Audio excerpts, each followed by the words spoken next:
बिस्मिल्लाहिर्रहमानिर्रहीम। V news के programme कानून क्या कहता है के साथ मैं हूं फैसल कमाल पाशा और आज हमारे मेहमान हैं एक यंग लॉयर हैं, मुदस्सिर हसन इनका नाम है और साइबर क्राइम के हवाले से ये अपनी लॉ प्रैक्टिस करते हैं। आजकल साइबर क्राइम के एक बहुत ही हॉट इशू है, बहुत अहम इशू है क्योंकि इंटरनेट जो है वो हमारी ज़िंदगियों का एक जुज़ बन चुका है।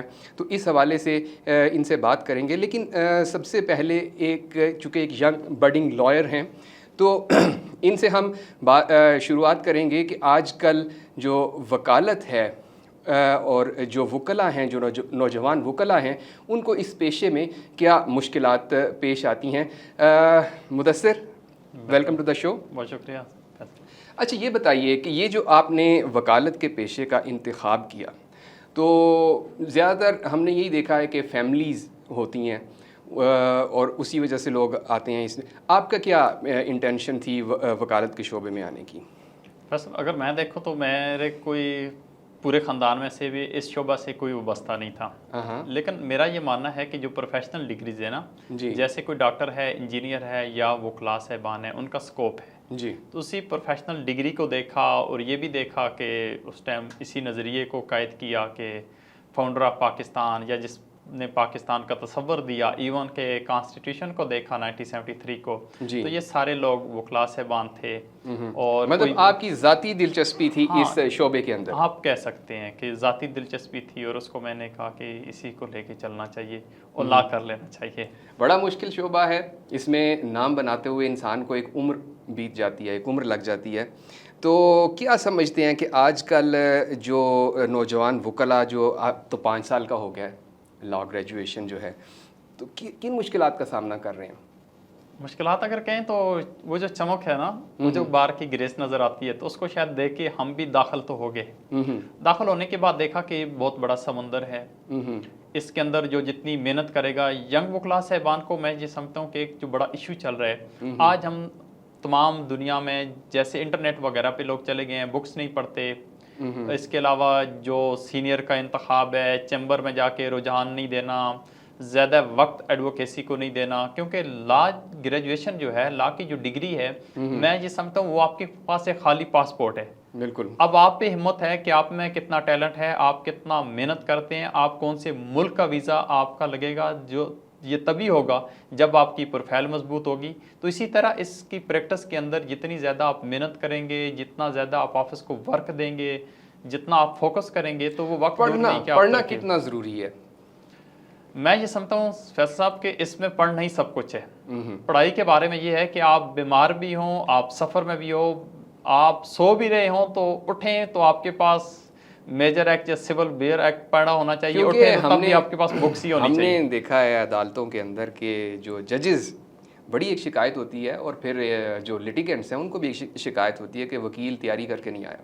हाँ, उसके बारे में मैं ये समझता हूँ कि हमारा जो मैकेनिज्म है ना, हमारा जो जुडिशियल सिस्टम है, ये जब तक बेहतर नहीं होगा ना, तो क्लाइंट्स को और जुडिशियल सिस्टम के अंदर वेस्ट ऑफ टाइम भी होगा, वेस्ट ऑफ मनी भी होगी, लोगों की वेस्ट ऑफ लाइफ भी होगी। जब ये तीनों आर्गन आ जाएंगे तो ज़ाहिर बात है मोअज़्ज़ज़ क्लाइंट्स फिर गिले शिकवे तो करेंगे। वकीलों के बारे में वैसे ये भी एक बहुत बड़ी शिकायत है कि तारीखें लेते रहते हैं। तो नहीं, उसके बारे में मैं ये भी समझता हूँ कि दुनिया में ना एक बड़ा अच्छा सिस्टम है। मैं खुद दुनिया के कितने ममालिक में गया हूँ।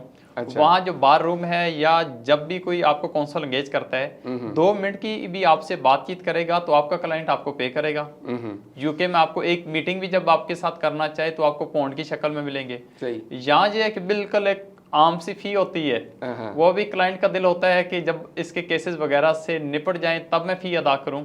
और मेरे नज़दीक ये है कि फ़ीस का शायद बहुत बड़ा मसला है, वो अदा कर नहीं पा रहे होते और इधर तारीखें चल रही होती हैं। वैसे भी कुछ चीज़ें ऐसी आ जाती हैं। मतलब आप ये कहना चाह रहे हैं कि दोनों तरफ से मुश्किलात हैं, लिटिगेंट भी क्रिएट करता है वकील के लिए और कुछ वकला साहिबान जो हैं वो भी करते हैं लिटिगेंट्स के लिए, ऐसे ही है? बज़ाहिर तो देखा जाए तो दोनों लोग नहीं करना चाहते। वैसे भी सर्विस प्रोवाइडर हैं वो क्लासेबान, तो कभी भी उन्हें अगर कोई करता भी है तो नहीं करना चाहिए, क्योंकि उसी पे इनका यूके में फ्यूचर मैंने है। सुना एक जॉइंट अकाउंट होता है जिसमें जो लिटिगेंट है वो अपनी फीस जमा करा देता है और वो मशरूत होती है, इस तरह का कोई सिस्टम है? हाँ बिल्कुल ऐसे ही है, शायद पूरी दुनिया में ऐसा ही है, और यही अरब अमारात में भी आ गया है, क्योंकि पाकिस्तान, इंडिया या हम बड़े सगीर के चंद ममालिक रह गए हैं जहाँ पे अभी तक कोई बेहतर मैकेनिज्म नहीं आ सका। तो ये जो जिग जैगिंग है शायद ये दौड़ जारी है, अल्लाह करे कोई बेहतरी आ जाए। अच्छा मुदस्सिर, हम आते हैं अपने ओरिजिनल टॉपिक की तरफ, यानी साइबर क्राइम। बड़ा अहम इशू है। इंटरनेट ज़ाहिर है हमारी ज़िंदगी का एक हिस्सा बन चुका है। तो ये साइबर क्राइम जो है, एक ही स्पेसिफिक लॉ उसको डील करता है या हर तरह के जो साइबर क्राइम है उनके लिए डिफरेंट किस्म के लॉज हैं? मतलब सोशल मीडिया है, फिर इसके अलावा और डोमेन्स हैं बेशुमार, तो सबके लिए साइबर क्राइम लॉ जो है वो एक ही है? देखिए 2016 में आया पाकिस्तान के अंदर साइबर क्राइम एक्ट जी। अगर स्पीकर से पहले जाएं तो यहाँ पे इलेक्ट्रिकल इलेक्ट्रॉनिक मीडिया वगैरह का एक्ट था 2002 में। जी जी। हुआ ये कि पूरी दुनिया के अंदर एक डोमेन आ गई ग्लोबल विलेज की। जी जी। एक घर के अंदर भी इंटरनेट, फेसबुक, ट्विटर, इंस्टाग्राम, तमाम की तमाम ऐप्स की एक्सेस आ गई। बदकिस्मती ये हुई कि कोई बताने वाला नहीं था। आज भी हम स्कूल में चले जाएं, गवर्नमेंट के स्कूल में चले जाएं या और जगहों पे देखा जाए तो लोगों को शायद अलोबेत, टाटा, वही चीज़ें सिखाई जा रही हैं। जदीद दुनिया के अंदर जितनी जल्दी जिद्दत आई, जितने इसके बेहतर हमने समरात देखने थे, उसी के साथ मुज़म्मरात भी हैं। जी जी। इन्हीं समरात को देखकर हमने तमाम सोशल मीडिया तो इस्तेमाल करना सीख लिया है, लेकिन बदकिस्मती से इस मुल्क के अंदर कोई ऐसा वही ना मैकेनिज्म नहीं है कि किसी को किसी ने सिखाया नहीं है। यहाँ तक भी आप रूटीन में किसी को लगातार मैसेज भी करते हैं, लगातार कॉल्स कर रहे हैं, वो रिप्लाई नहीं दे रहा, दूसरी कॉल भी करते हैं तो आप एक जुर्म कर रहे हैं। अच्छा, आप मुझे बता रहे थे कि गुड मॉर्निंग का मैसेज भेजना जो है ये भी एक जुर्म है। मैं ये कह रहा हूँ कि अगर एक बिल्कुल ही आपको रिप्लाई नहीं दे रहा, आप महीनों महीनों उसको मैसेज भेज रहे हैं, उसका आपको कोई रिप्लाई नहीं आता, या आपने एक कॉल तो की है तो वो तो कॉल है, आप 10 कॉल उसको रिपीट करते हैं तो वो तो एक जुर्म के में फाल करती है। या आप किसी दोस्त की किसी से पूछे बगैर किसी महफिल के अंदर हैं, आप तस्वीर बनाते हैं, आप वीडियो बनाते हैं, अब उसकी इजाज़त नहीं होती। पाकिस्तान में तो 97% ऐसा ही चल रहा है, आप उसको अपलोड करते हैं तो आप सेक्शन 20 में फाल कर रहे हैं, आपको 2 साल की सजा मिल सकती है, 1 मिलियन तक जुर्माना हो सकता है। अच्छा, ये देखें, ये एक बड़ी आपने बात की, लेकिन आपने कहा कि हमें तरबियत नहीं जाती, ट्रेनिंग नहीं, लेकिन मैं समझता हूँ, देखें बात ये है कि जो आम सारिफ है, सारिफ तो नहीं देखता कि इंडस्ट्री में कोई चीज़ किस तरह से बन रही है, कोई खाने पीने की चीज़ है, या वो तो सिर्फ उसे इस्तेमाल करता है। अब उसको रेगुलेट करना, उसके बारे में कवानीन वज़ा करना और उन कवानीन के ऊपर अमल दरामद कराना, ये तो स्टेट की रिस्पॉन्सिबिलिटी होती है कि वो इंश्योर करे कि कोई चीज़ साफ़ सुथरी बने और सारिफ उसे इस्तेमाल करे। तो ये जो सोशल मीडिया है, इसके बारे में भी जो गवर्नमेंट की रिस्पॉन्सिबिलिटी है कि वो उसे इंश्योर करे। Do you agree? सर मैं समझता हूँ गवर्नमेंट के 3 अदारों के बारे में बात करूंगा। नादरा के बारे में जी, मोटरवे पुलिस के बारे में जी, रेस्क्यू 1112 जी जी। इन अदारों ने बजट भी उसी तरह है, तमाम चीज़ें सहूलियात भी इनके पास वही हैं, लेकिन एक गली तक, एक कॉर्नर तक, नुक्कड़ तक इन्होंने मैसेज दिए। मसलन मैं यहाँ से अगर निकलूँ तो मे भी सीट बेल्ट ना पहना हो, लेकिन जैसे ही मोटरवे पे इन होऊंगा तो सारे कानून फॉलो करना शुरू कर दूँ। ऐसे ही साइबर क्राइम के बारे में मैं ये समझता हूँ, सबसे पहले पीटीए की जिम्मेदारी थी कि वो मुख्तलिफ सेमिनार कराते, स्कूल्स में, कॉलेज में, यूनिवर्सिटीज में, प्रेस कॉन्फ्रेंस के जरिए, मीडिया के जरिए इस चीज़ को उससे ज़्यादा बता देते। मुदस्सिर, उससे ज़्यादा मैं ये समझता हूँ कि हमने आज तक किसी को कन्विक्ट होते नहीं देखा साइबर क्राइम, मतलब बहुत ही कम है रेशो। कोई बहुत बड़ा इशू आ जाए, लेकिन ये आम रूटीन है, जैसे आप बता रहे हैं मैसेजेस करना, किसी की तस्वीर बना के अपलोड कर देना। हमने कभी नहीं देखा कि अगर, मैं समझता हूँ कि अगर कन्विक्शन हो जाए किसी आदमी को, तो ये सबसे बड़ा लाउड एंड क्लियर मैसेज नहीं जाता मैसेज तक कि नहीं भाई ये खिलाफ कानून है, हमें ये नहीं करना। 2016 में जब लॉन्च हुआ तो शुरू में इश्यूज थे।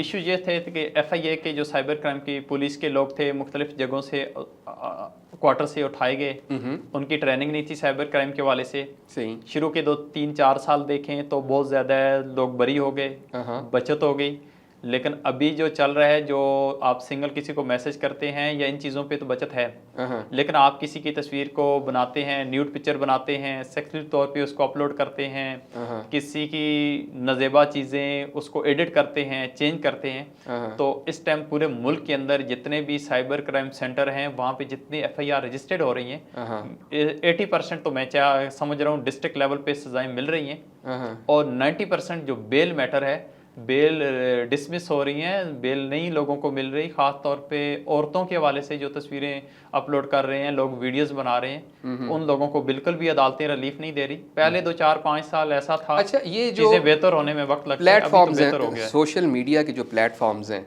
जैसे इंस्टाग्राम है, फेसबुक है, ट्विटर है, इनके हवाले से गवर्नमेंट ने कोई ऐसी रेगुलेशन है कि जो कंपनीज़ हैं जिनके प्लेटफॉर्म्स पाकिस्तान में रन कर रहे हैं, कि वो उन कंपनीज़ के साथ कोई है उनका कि आप हमें ये डिटेल्स प्रोवाइड करेंगे? देखिए, ये बेसिक जिम्मेदारी तो थी PTA की, पाकिस्तान टेलीकम्युनिकेशन अथॉरिटी की, वो लोगों को कन्वे भी करे, बताए भी, डिटेल दे, लेकिन क्योंकि पाकिस्तान में उस तरह असेस नहीं है। अब आप फेसबुक देखो, उसकी एडमिनिस्ट्रेशन दुबई में बैठी हुई है जी।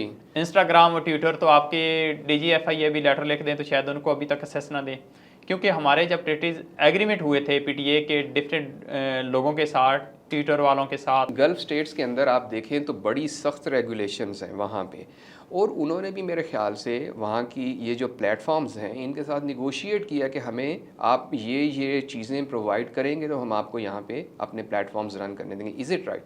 बिल्कुल, आप सही फरमा रहे हैं। ये ना सिर्फ गल्फ कंट्रीज में बल्कि शायद पूरी दुनिया के अंदर भी ऐसा ही है। आप कनाडा या अमेरिका में भी ये नहीं सोच सकते कि जैसे आप किसी के घर में कदम रखते हैं तो आप ट्रेस पास करते हैं, ऐसे ही आप किसी की इजाज़त के बगैर उसकी तस्वीर अपलोड कर देते हैं या उसको बार बार मैसेंजर पे मैसेज करते हैं या व्हाट्सएप करते हैं, तो आप उसका ट्रेस पास करते हैं। सही, नेचुरल पर्सन की डिग्निटी के अगेंस्ट आप जा रहे होते हैं। यहाँ मसला ये है कि उस टाइम जो एडमिनिस्ट्रेशन थी उनसे क्या नेग्लिजेंस हो गई, या उन्हें इस चीज़ की इंफॉर्मेशन नहीं थी, नॉलेज नहीं था। जैसे जैसे एग्रीमेंट उनके पास हुए वो हर चीज़ को एक्सेप्ट करते गए। डेफेमेशन बड़ी अहम एक चीज़ है। डेफेमेशन फेसबुक पे, ट्विटर पे लोग पता नहीं किस नामों से किस को पुकारते रहते हैं, और जो जिसका दिल करता है वो लिख देता है, इल्ज़ाम लगा देता है। इसके बारे में क्या कहते हैं? डेफेमेशन के लिए तो मैं कहता हूँ कि सेक्शन जो 500 है पाकिस्तान पीनल कोड वहीं तक महदूद रहना चाहिए था, या डैमेजेस वगैरह के केस करने चाहिए। और दूसरा, अगर सियासी शख्सियात को आप देखे जाएं, बहुत बड़े लोगों को देखे जाएं, उनके तो एक फ़न के तौर पे भी नाम यूज़ किया जा रहा है पाकिस्तान में, बाहर तो ऐसा नहीं होता। लेकिन मैं कहता हूँ जब नेचुरल पर्सन के लोग नाम बिगाड़ना शुरू हो जाएं, कोई अच्छा आपका सेनेटर है, कोई आपका जज है, कोई आपका साफ़ी है, कोई आपका वकील है जिसका इन चीज़ों से तल्लक नहीं होता, तो उस पर ज़्यादा सख्त कानून होना चाहिए। उस पर सिर्फ सेक्शन 20 तक नहीं जाना चाहिए, पीका एक्ट में भी सेक्शन 500 तक नहीं जाना चाहिए, पाकिस्तान पीनल कोड में भी।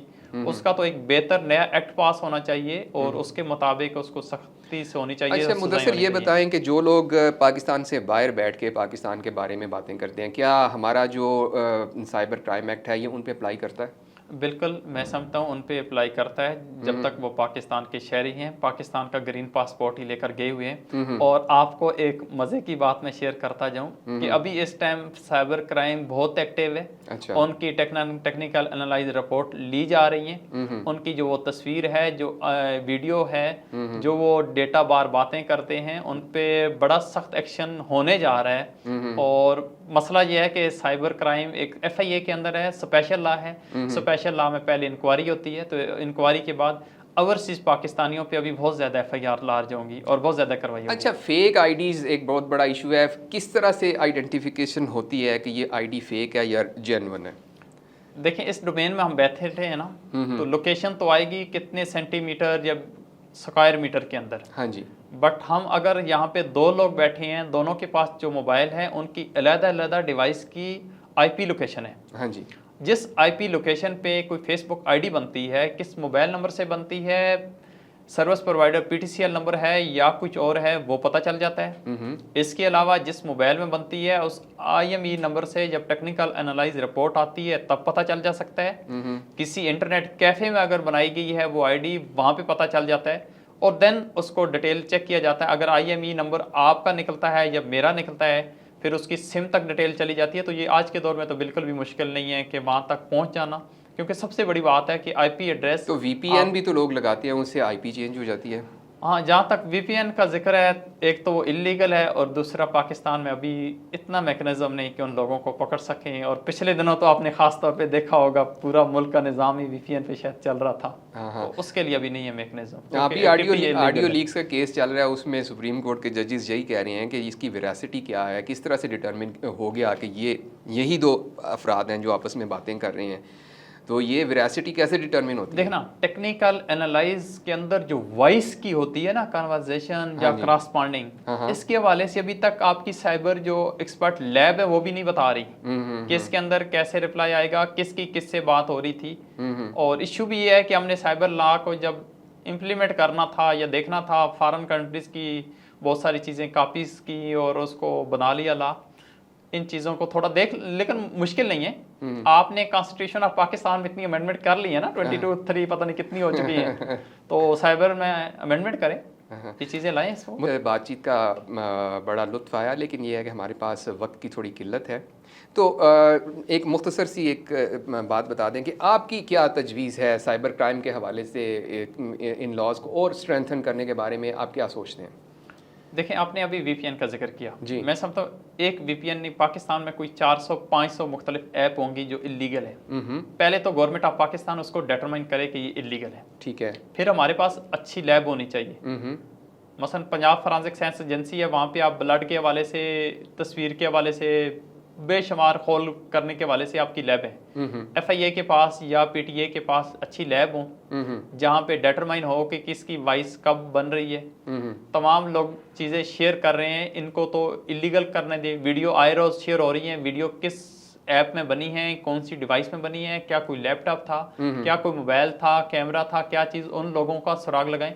और ये तभी हो सकती है कि अच्छी अमेंडमेंट हो जाए, अच्छा कानून बन जाए, या सुप्रीम कोर्ट ऑफ पाकिस्तान अच्छी कोई डायरेक्शन दे दे, उसमें आपके सीसीटीवी कैमरे भी आएंगे, बाकी तमाम ऐप्स भी आएंगी, डिवाइसेस की तमाम चीज़ें आएंगी, उनको कैसे कवर करना है, उनमें मसाइल क्या हैं, चैलेंज क्या है, देखना कैसे है। तो ये एक पेचीदा चीज़ है, बड़े तरीके से इस गुत्थी को सुलझाया जा सकता है। जो मैं समराइज़ करूं अगर इस बात को, कि कानून सिर्फ कानून बनाना ज़रूरी नहीं है, उस पर अमल दरामद के लिए एक पूरा निज़ाम खड़ा करना होता है जो उस निज़ाम को चलाता है, उस निज़ाम की कानूनी हैसियत के मुताबिक वो सारी चीज़ें और वो सारे शवाहिद को मद्देनज़र रखते हुए आगे बढ़ता है।